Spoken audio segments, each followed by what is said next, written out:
আজকের ভিডিওটা কিন্তু ভাই মেনলি গোবরডাঙ্গা হিন্দু কলেজের স্টুডেন্টদের নিয়ে ভাই, কারণ আমরা চলেছিলাম আজকে গোবরডাঙ্গাতে। চলো ভাই ভিডিওটা শুরু করা যাক। এটা হচ্ছে মেদিয়া ব্রিজ, যেটার উপর বসে ভাই আগে বাচ্চা কাচ্চারা প্রেম করতে, এখন প্রেম করতে বারণ করে দিয়েছে।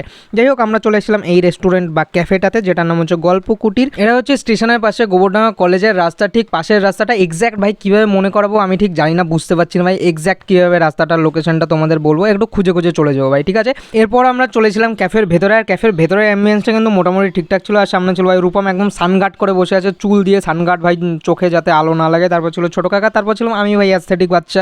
তারপর এইটা হচ্ছে ভেতরে অ্যাম্বিয়েন্স। মানে আমরা গেছিলাম দুপুর 2টোর দিকে, তখনও কিন্তু জায়গাটাতে প্রচুর স্টুডেন্টেরই ভিড় ছিল, মেনলি স্টুডেন্টদেরই ভিড় থাকে, তার জন্য বললাম এটা মেনলি কলেজ স্টুডেন্টদের জন্য। আর আমরা গিয়ে ওখানে অর্ডার করে দিয়েছিলাম একটা ম্যাগিটা কিন্তু খেতে সত্যি বলতে দারুণ ছিল, বাট হ্যাঁ ওভার প্রাইস ছিল একটুখানি। তারপর চলে এসেছিলো এখানে ডিম টোস্টগুলো কিন্তু ভাই মোটামুটি ছিল, এইটা মানে বিশাল কিছু আমি বলবো না, এটা জাস্ট মোটামুটি ছিল। বাট হ্যাঁ এখানে ম্যাগিটা কিন্তু দারুণ ছিল। আর যদি চাও ওখানে গিয়ে স্মোক বাদে অন্য কিছু করতে, তাহলে একটু চা আর একটু ম্যাগি খেয়ে চলে এসো, ঠিক আছে। তারপর আমরা দিদিকে বললাম একটুখানি দিদি চিকেন পাকোড়া আমাদের জন্য ফ্রাই করে দাও, আমরা যেতে যেতে রাস্তায় খেয়ে নেবো। আর এটা আমাদের ওস্ট ডিসিশন ছিল ভাই, মানে অটোয় বসে যেই খাওয়া শুরু করেছি, মানে ভাই এটা কি চিকেন পকোড়া তো ছিল না, চিকেন পকোড়া ছিল না এটা।